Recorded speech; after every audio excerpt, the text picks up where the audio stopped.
Margaret, Her Royal Highness, Consuls General, distinguished guests, friends, ladies and gentlemen, good afternoon. It's such a great pleasure to come back to speak to the Hong Kong Forum. As Margaret has pointed out, I am a good friend of the Hong Kong Forum, and having headed the Hong Kong Special Administrative Region's office in London, I am actually a sort of beneficiary of the business associations worldwide. So it is also always very gratified to come back to this occasion to meet old friends as well as some new friends. I remember I was here exactly 2 years ago in the 2015 Hong Kong Forum. On that occasion, I spoke about Hong Kong's competitiveness. So I would regard this presentation to follow as a continuation of that optimism and confidence in improving Hong Kong's competitiveness. The video that you have just watched was created at around September when I attended the Hong Kong Trade Development Council dinner, not here, but in London. And thereafter, I brought the video back to Hong Kong and has been screened on several business occasions. But this was produced, as you remember, in September, so that was before my maiden policy address delivered on the 11th of October. So right now, my colleagues are doing an updating in order to further demonstrate the best is really yet to come, because I have over 250 initiatives announced in my policy address, and the most pleasing to Margaret Fong's ears is the extension of the Hong Kong Convention and Exhibition Center. We are going to knock down the three government offices towers opposite the Hong Kong CEC and to connect that into the current CEC as another major extension to meet the many demands for exhibition and convention spaces in Hong Kong. Now, in the next 10 or 15 minutes, I will elaborate on why I have this level of confidence that the best of Hong Kong is yet to come. 2 years ago, I shared with you, and actually on many occasions, I talked about Hong Kong's core values and the unique strengths and advantages. These will not be eroded, despite some worries about this and that. I can assure you these core values will continue to be a very strong base for Hong Kong's continued stability and prosperity. That includes being the world's most competitive economy. So in the IMD, the International Management Development's latest ranking, that is 2017, Hong Kong was #1 for a second consecutive year. What is more pleasing is in the World Economic Forum's competitiveness report, which usually we did not do very well. We have climbed 3 levels and become #6 in the latest competitiveness report. Of course, Hong Kong has always been the world's freest economy, ranked by the US-based Heritage Foundation and also by the Fraser Institute of Canada. We are also a consistent leader in global rankings for the rule of law and the independence of Hong Kong's judiciary. So these core values will continue to be our strong foundation. On top of that, as you have seen from the video, not many people talked about it in the past, but since I mentioned about this fact in my inaugural speech on the 1st of July, many universities are now using my soundbite that 5 universities in Hong Kong are among the world's top 100. Actually, that will have made Hong Kong being the one city with the largest number of distinguished universities. We are one of the safest, if not the safest one in the world, with a crime rate of only 820 per 100,000 population. This crime rate is the lowest ever since the year 1972. So I'm really very proud of our disciplinary forces for having made Hong Kong such a safe city. All the rights and freedoms enjoyed by Hong Kong people, by visitors, are being guaranteed under the Basic Law, which is our mini constitution, And of course, we have and will continue to be very proud of having an efficient and clean government. But what is actually most unique in this city, Hong Kong, or the Hong Kong Special Administrative Region, is the combined advantages of one country, two systems. And this year, of course, is a very auspicious year when Hong Kong celebrates her 20th anniversary of the establishment of the Hong Kong SAR. And we are benefiting continuously from the opening up of the Chinese economy and from the very strong level of support from the central government. In his 19th CPC National Congress report, Party General Secretary Xi Jinping have this to say about Hong Kong's continued importance, that the central authorities will continue to support Hong Kong and Macau in integrating their own development into the overall development of the country. Just to give you a snapshot of where our economy stands right now, 2017 is an extremely good year for Hong Kong, as you can see from all these economic indicators. In the first 3 quarters of this year, GDP has grown by 3.9% in real terms compared to 2% last year and an average of 2.8% in the last decade. Inflation is now tamed at only 1.4%. Exports, retail sales, and tourist arrivals have all gone up after a period of very slack performance. Unemployment is low at 3%. Actually, it's the other way is bothering us, that is the shortage of labor. We have a record high number of overseas and mainland companies establishing in Hong Kong at 8,225, which represents a 3% growth over that of last year. And I have to thank all our business associations worldwide for helping us and helping Invest Hong Kong to achieve that level of performance. Of particular mention is within the 8,225, we have 1,413 regional headquarters, which was reversing the declining trend that we have seen for a couple of years. So 1,413 companies using Hong Kong as their regional headquarters represent a growth of 2.5% over that of last year, and we are very pleased with that result. Of course, this government is very fortunate. We are sitting on a huge fiscal reserves of over 1,000 billion Hong Kong dollars, which is equivalent to 2 years of government's total expenditure, assuming that we don't have any more tax revenue. What we have in our coffers could support us for 24 months of operation. Of course, according to IMF, the prospects, at least economically, are also looking good. So the global economy is projected to grow at 3.7%, of course, with a higher level of growth in Asia Pacific. And even for the emerging markets, they will continue to have this very encouraging growth of 6.5%, including that of the mainland of China. There is now no doubt that Asia, or Asia Pacific, will continue to be the engine of global economic growth for the foreseeable future. Just a month ago, I was attending the APEC Economic Leaders Meeting in Da Nang, Vietnam, and there was now this very strong consensus that Asia will become very, very important, and the shift from the west to the east and to the south is happening, at least in terms of GDP growth. Now, we cannot sit on our laurels. There's no room for complacency. So in order to deliver the best in Hong Kong for our citizens, for our business partners, the government needs to do something.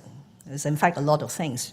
We need to build on the strong base by at least the following areas: boosting connectivity, consolidating our traditional economic sectors, finding new economic engines for growth, improving the business environment, enhancing the standard of living, and leading a proactive government.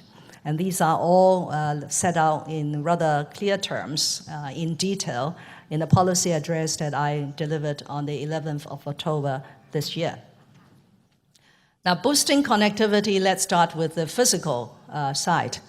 It is quite rare to find a city, especially a very mature city like Hong Kong, to anticipate that in the next 18 months, or if Fred Ma, chairman of the MTRC, work harder, perhaps we don't need 18 months, perhaps in the next 12 months or so, Hong Kong will be commissioning 3 major pieces of cross-boundary infrastructure. They include the Hong Kong-Zhuhai-Macau Bridge. This one has nothing to do with MTR. we have to work on our own. This world-class piece of infrastructure connecting Hong Kong to Macau and Zhuhai should be ready in the first half of next year. And that would reduce the traveling time between the Hong Kong International Airport to Zhuhai, which is a very important city in the western part of Guangdong province, from the current 4 hours down to 45 minutes. Is that sort of impact. Now, the second piece is a rail project. It's the Hong Kong section of the Guangdong-Shenzhen-Hong Kong Express Rail Link. The significance of this 26 kilometers of rail is not just to shorten the distance between Hong Kong and Shenzhen to down to 14 minutes and on to Guangzhou on a non-stop basis from the current 2 hours to 48 minutes, but it will integrate Hong Kong to the entire high-speed rail network of the mainland of China, which at the moment runs into 22,000 kilometers and is still destined to grow. And that's exactly why we need to have co-location arrangements in the West Kowloon terminus, so that in future, when you board the train, you have already entered the mainland of China, and so you can go to any of these cities with a high-speed train station. A project which has been talked about less is, of course, the 7th land control point that we are building at an area called Hengyun Wei on the Hong Kong eastern side and Lin Tong on the Shenzhen side. But the significance of this 7th control point, it will shorten the distance between Hong Kong and the eastern part of Guangdong, like to Waizhou, become a traveling distance of 1 hour. And this is the first control point which does not have a closed area. So you can drive straight to the terminal building, get off, or you can park and ride in this terminal building and pop over to Shenzhen. On the aviation side, we have already commenced reclamation for the 3rd runway, or what we call the 3-runway system of the Hong Kong International Airport. When completed, Hong Kong will have the capacity to deal with 100 million passengers every year and double the air cargo capacity that we are now handling. Boosting connectivity also applies in the area of economic integration. So Margaret has already mentioned there are 2 key phrases that she wants you to remember after this Hong Kong Forum. One is the Belt and Road Initiative, which of course has been talked about for 3-4 years. But what is significant is later this month, I will be signing an agreement with the mainland authorities on the role and contribution of Hong Kong in this major Belt and Road Initiative. Closer home, we are developing a plan for the Guangdong, Hong Kong, Macau Bay Area and aim to finalize this development plan early next year, which will be endorsed by the State Council. In other words, it will be raised to the national level. As you have heard Margaret saying, this Bay Area has a population of 66 million, which is as big as the United Kingdom, with a GDP of 1.3 trillion US dollar, which is as big as Australia, and with 9 cities in Guangdong and Hong Kong and Macau, each performing its very unique role in growing this Bay Area economy, in particular, an innovation and technology center of international scale. The government is actively seeking to sign more free trade agreements, investment promotion and protection agreements, and comprehensive agreements on the avoidance of double taxation in order to provide that business environment for enterprises to operate with certainty. We have just signed a landmark FTA with the 10 member nations of ASEAN, and right now is negotiating very intensively with Australia. As far as CDTAs, we have signed a total of 38. I have given my colleagues a target to reach the figure of 50 within the next few years. Of course, a presence in overseas economies will help us significantly. That's why over the years, Hong Kong has a network of 12 economic and trade offices overseas, which have been interacting with many of you on a very close basis. But it's not enough, so we need to expand our network of ETOs overseas. And we have identified at least destinations for 5 new ETOs, respectively, in Seoul of South Korea, Mumbai of India, Moscow in Russia, Dubai in UAE, and Bangkok in Thailand. The Bangkok office was only announced in my policy address on the 11th of October, but I'm very confident, together with the Prime Minister of Thailand, that we will get this up and running within a year's time. Now, Hong Kong traditionally has 4 major economic sectors which are very strong. I want to assure you that we are not losing sight on the continued importance of these sectors. We will consolidate and enhance these traditional sectors in financial services, trade and logistics, professional services, and tourism. In terms of financial services, nothing is more significant than enhancing connectivity with the mainland and reach out to the Belt and Road countries to market Hong Kong's very distinguished financial services. For example, in the raising of capital through IPOs, in the last 8 years, 5 of which Hong Kong topped the world in terms of funds raised in an IPO. We will continue to do Connect. We have the Stock Connect with Shanghai and Shenzhen, and the Bond Connect. We are still exploring with the mainland authorities on enhancing connectivity between the Hong Kong financial market and the mainland financial markets. On trade and logistics, I've already briefed you on the physical infrastructure, which will certainly enhance our capacity to deal with passengers and cargo. In respect of maritime, I have to confess that our port, if you measure in terms of the TEUs, it may not be very impressive. But that is only natural, as many mainland ports are expanding and raising their productivity and competitiveness. Our Kwai Chung port will probably lose a bit of cargo throughput. But we are moving into what I call value-added or high-end maritime services in registration, licensing, insurance, and so on. So last month, we have this annual Maritime and Logistics Week in Hong Kong, which has attracted a lot of interest to Hong Kong. Tourism, my new Secretary for Commerce Economic Development, together with the Hong Kong Tourism Board, chaired by Peter, we have adopted what we call our 4 development strategies. First is to diversify our visitor source markets. We want to go to other parts of the world to promote tourism. We will enrich our tourism products, both in terms of the infrastructure, the software, particularly in eco-tourism. A lot of tourists now want to see Hong Kong's green areas, so eco-tourism will be accorded more attention in the next few years. We want to promote smart tourism by using more apps. Hong Kong Tourism Board has done a very nice one for Central, for visitors who want to visit the Central District. And we will upgrade service quality. In terms of professional services, the government will play a more facilitating role in helping our services to go out, both to the mainland and to the overseas markets.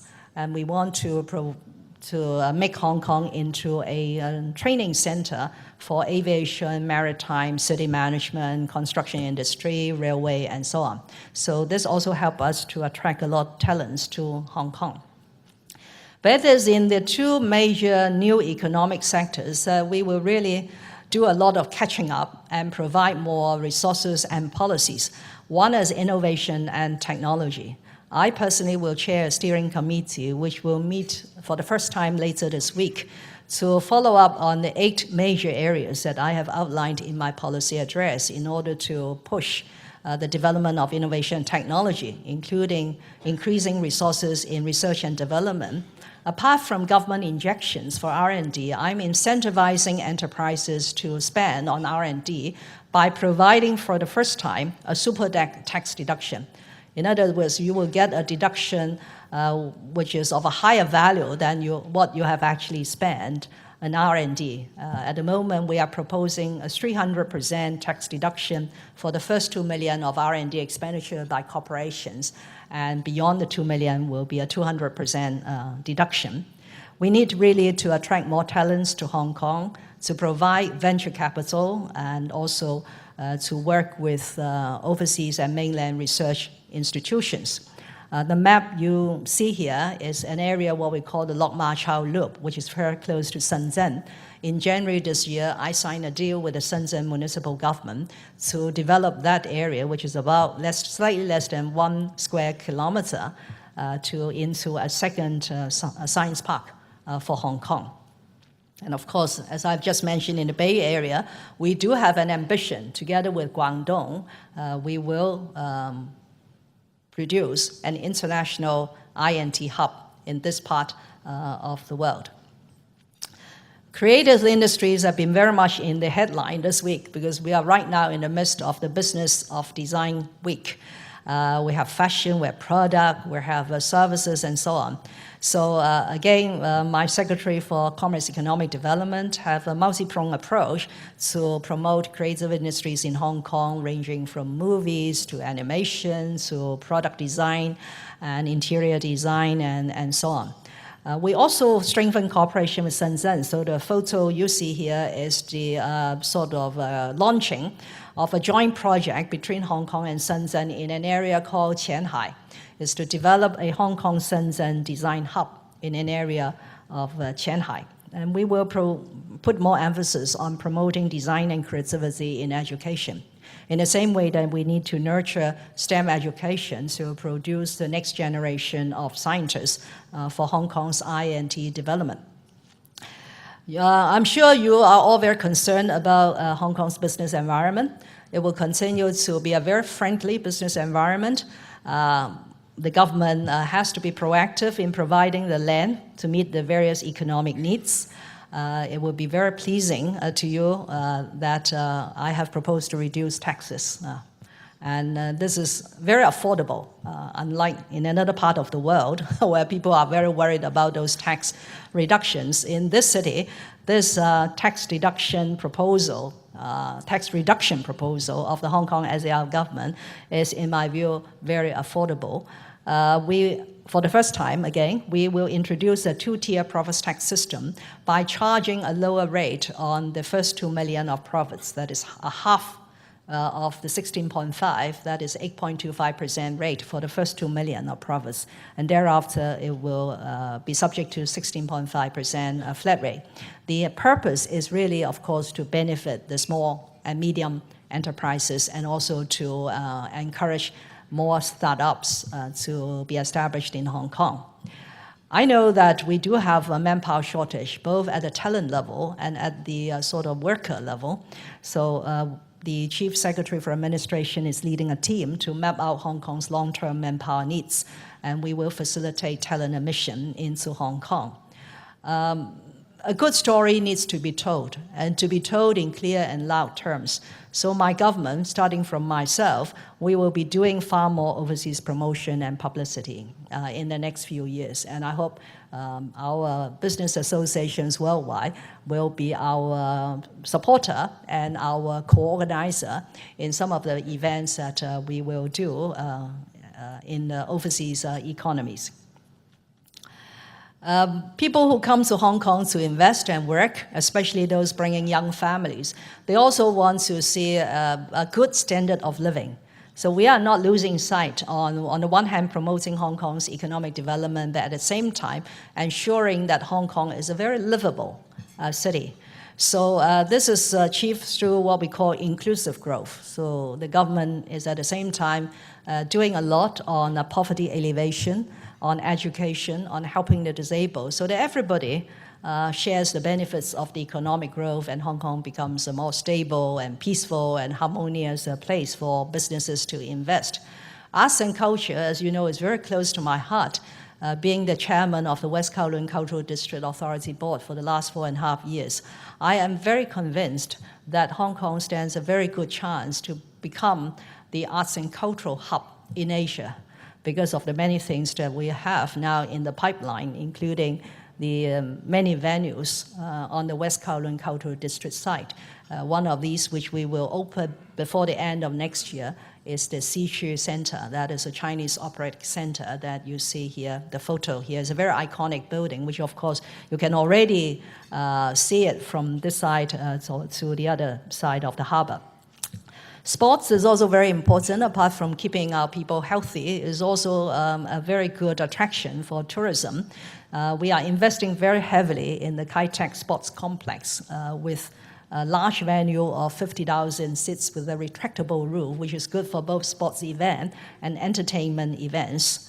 We have not lost sight of Hong Kong's history, so we are preserving as much as possible some of Hong Kong's past, whether it is built heritage like the Blue House in Wan Chai, very close to here, that has recently won the highest award from a UNESCO Asia-Pacific Conservation Awards.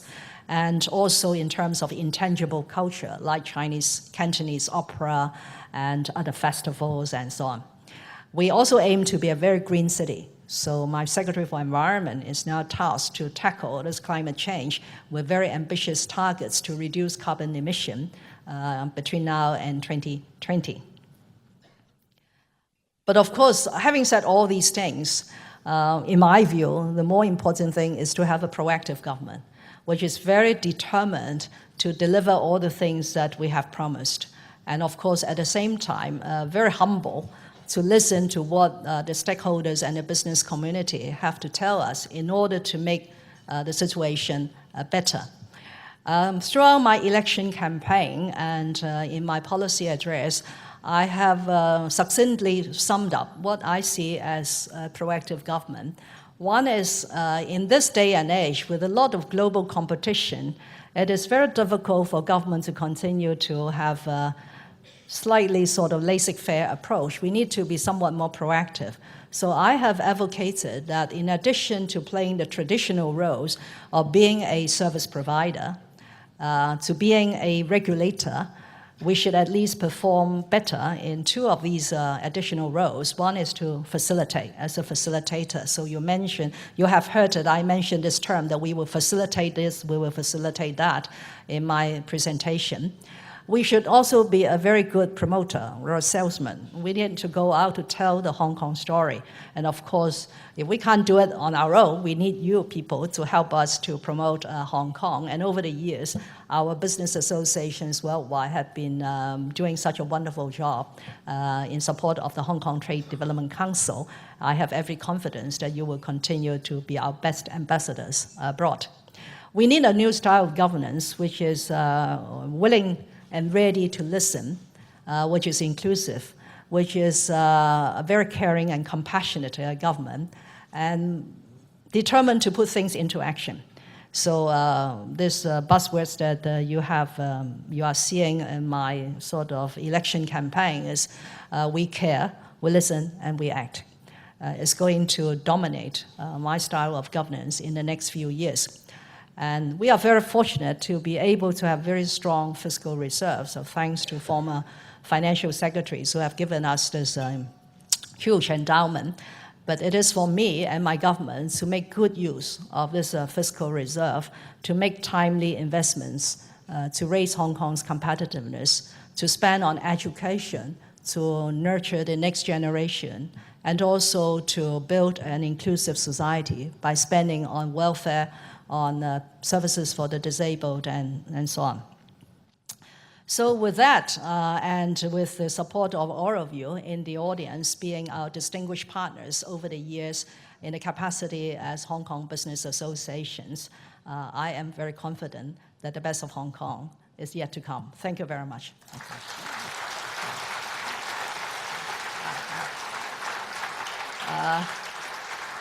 The organizer has allowed a bit of time for Q&A, but unfortunately, time's up.